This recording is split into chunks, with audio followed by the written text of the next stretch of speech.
Donc, numéro 50 de la page 107. On vous demande de lire les expressions des fonctions affines qui sont représentées ici. En fait, donc, la droite rouge, la courbe rouge, c'est la courbe représentative de la fonction f. C'est pas écrit sur votre livre, mais je vous le dis. La courbe violette, la droite violette, c'est la courbe représentative de la fonction g. Donc, je veux lire graphiquement l'expression de ma fonction. Je commence par chercher dans x plus b, le petit b de l'ordonnée à l'origine. C'est-à-dire que si x vaut 0, le petit b vaut moins 3. Je le lis ici, à l'intersection de la droite rouge avec l'axe des ordonnées. Quand j'ai trouvé mon moins 3 dans la formule, qu'on ira écrire ensuite, je regarde le coefficient directeur de la fonction ou la pente de la droite. Alors la pente de la droite, je l'ai déjà dit un petit peu, c'est la variation sur l'axe des ordonnées par rapport sur la verticale, par rapport à l'avancée sur l'axe horizontal. Donc, je me mets sur un point de ma droite dont je peux repérer un nœud, où j'ai repéré un nœud de quadrillage. Là, je me mets à l'origine, à l'ordonnée à l'origine. Lorsque je veux retourner sur ma droite un autre nœud de quadrillage, eh bien, je monte de 2 pendant que j'avance de 1. Donc, j'ai un coefficient directeur de 2 sur 1, donc de 2. Si j'avais pris ce nœud de quadrillage-là, ben ça marche aussi. Je monte de 4 pendant que j'avance de 2. Donc, j'ai un coefficient directeur de 4 sur 2, qui fait aussi 2. Si je regarde ma droite violette, de la même façon, je vais repérer le point d'intersection avec l'axe des ordonnées qui me donne l'image de 0. Donc, l'ordonnée à l'origine qui vaut ici 2. Donc, le petit b dans l'expression, il vaut 2. Oh, c'est quoi ce système? Ça filme ou pas? Alors, à partir du point de coordonnée 0, 2, je veux retomber sur la droite. Alors, si je pars par là, c'est pas grave. Je peux repartir par là. Mais pour aller là-bas, au nœud de quadrillage suivant, je vais reculer de 1, monter de 3. Donc, une montée de 3 par rapport à un recul de 1, ça fait du 3 sur moins 1. Donc, moins 3. Si je vais dans le bon sens, j'avance de 1, je descends de 3. J'ai une descente de 3 par rapport à une avancée de 1. Ça fait du moins 3 sur 1 aussi. J'aurais pu aussi aller jusqu'au nœud de quadrillage qui était plus bas, ici. Et j'aurais avancé de 2 pour descendre de 6. Donc, moins 6 sur 2. Coefficient directeur, moins 3. Donc, on se retrouve avec les expressions de mes deux fonctions. 2x moins 3 ordonné à l'origine, coefficient directeur qu'on a calculé, une montée de 2 par rapport à une avancée de 1, ou une montée de 4 par rapport à une avancée de 2, ça nous fait 2. Et pour G, ordonné à l'origine 2, point d'intersection avec l'axe des ordonnées, l'ordonnée du point d'intersection, et là, moins 3. Pendant que je descends de 3, j'avance de 1 pour retomber sur la droite.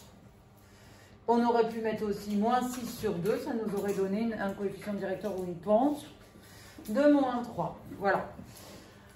Pour résoudre f de x égale à g de x, on va chercher l'abscisse du point d'intersection des deux droites. Ben, on voit très bien que les deux droites se coupent en le point de coordonnée 1, moins 1.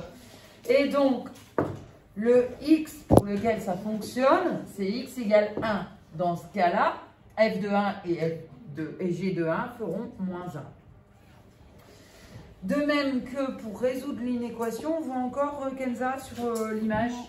F de x est supérieur à g de x lorsque la droite rouge est située au-dessus de la droite violette.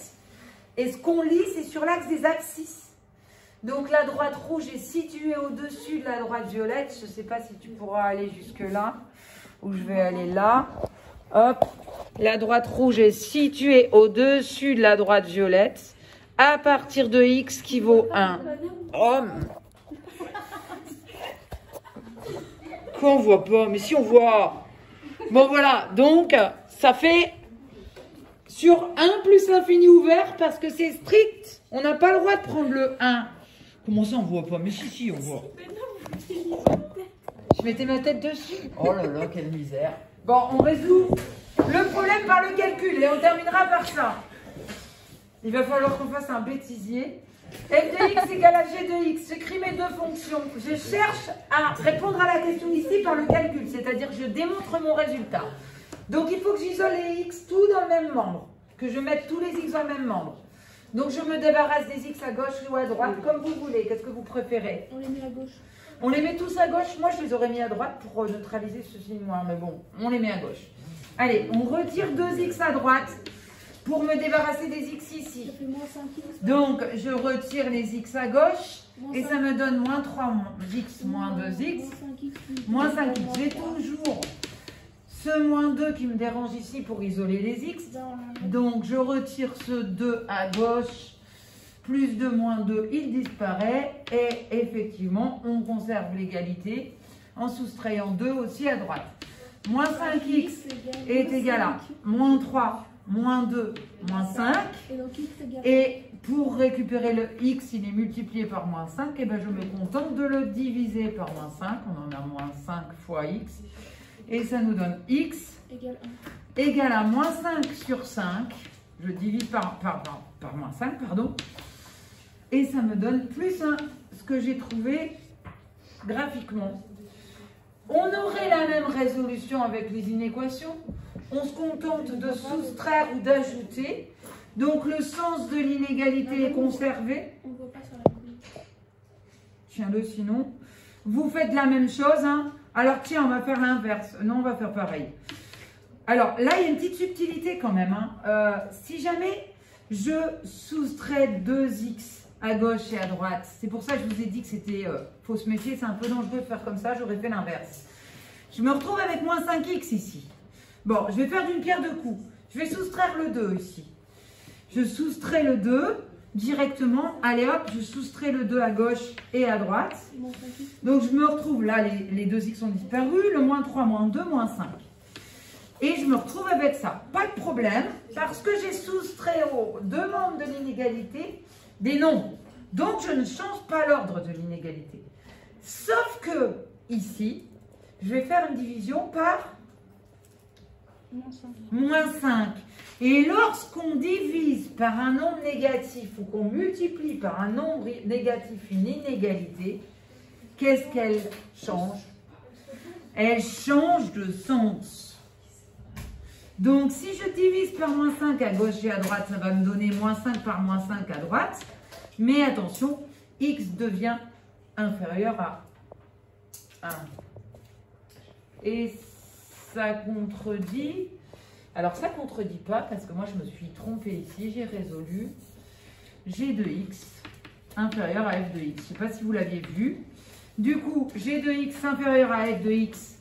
g de x supérieur à f de x, pardon, pour x inférieur à 1, c'est-à-dire la droite violette est au-dessus de la droite rouge pour x plus petit que 1. C'est bon, j'ai résolu le problème inverse que celui-ci. Hein. Mais vous avez compris la méthode.